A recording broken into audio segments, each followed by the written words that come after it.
Westminster paedophile ring, but there were shortcomings in the investigation. 21 climate activists are arrested in London at the start of 2 weeks of global protests by the climate group Extinction Rebellion.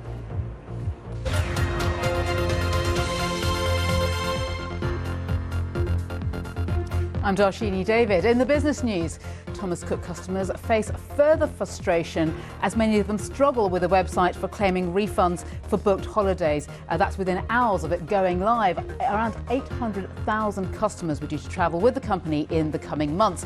Now, the Civil Aviation Authority, which is handling the process, has apologised and asked customers to try the website again later. Concerns are growing about the fate of Europe's largest economy as factory orders in Germany dropped by 6.7% in the year to August. Some economists now warn Germany, one of the UK's largest trading partners, could be on the brink of recession. And more evidence that house prices look to have stalled in recent months, this time from the Halifax. The lender says property prices were down 0.4% in September compared to the previous month, meaning they were up by 1.1% over the course of the year. That's the weakest growth since 2013.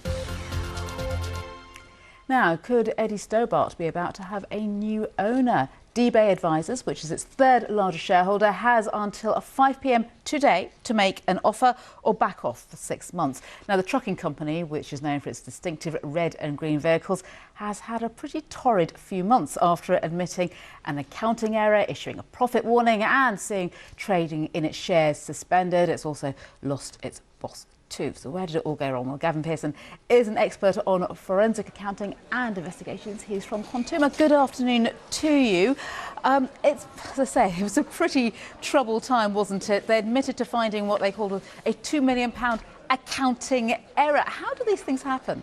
So as recently as May, it seemed everything was going well for the business when they put out their full year results for the year ended November 2018. The beginning of July was when these issues became publicly known, at which point it appeared that the issues were not going to have a significant impact on the current profitability, etc. It was mainly legacy issues. However, 23rd of August was when the shares were suspended, the CEO left, and it became clear that this was a much more significant issue. Investigations seem to have been continuing. There was an update in mid-September, but there's still no announcement that there may be need for refinancing of the company. Indeed, there have been all sorts of speculation and ruminations about the possibility of raising more money. But this came about, didn't it, from the Chief Financial Officer taking a look through the books and sort of saying, hang on, something's not right here. Why do these things take so long to come to light? And how do you go about, when you're investigating things, what do you look at? I mean, it's interesting because hindsight's a wonderful thing, and one of the red flags might have been when the previous auditors resigned in late 18, saying they'd struggled to get information from the company's management. But it seems that a new CFO came in, he started to investigate, and very often these things are to do with accounting treatments, etc. And once one thing's discovered, it often leads to another. It seems to be becoming more commonplace, particularly amongst some big household name companies. So what can investors do to actually kind of stay ahead of the game on this one? And frankly, what's wrong with our system here?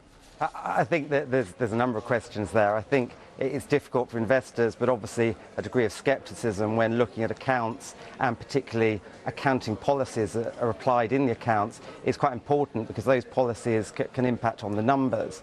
There's also a regulatory demand for potentially more investigation by people like the FRC. I'm not aware in this instance, but they're investigating things like what happened at Patisserie Valerie, Conviviality and other areas where businesses that were doing well had issues because the accounts weren't correct. So I think this is part of a wider discussion around the need for possibly some reform, but increased scrutiny of the work undertaken by companies' accounting officers and the audit of them.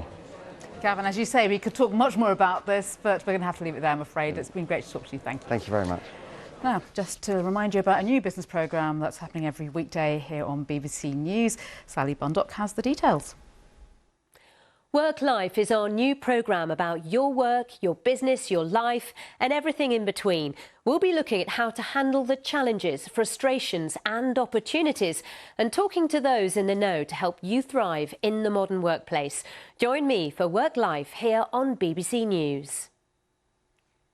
And that's at 8:30 a.m. every weekday morning. But if you can't work that long, we've got more business news for you coming up later in the afternoon. OK. Thank you very much. Breaking news to bring you from the Court of Session in Edinburgh. We are hearing that an application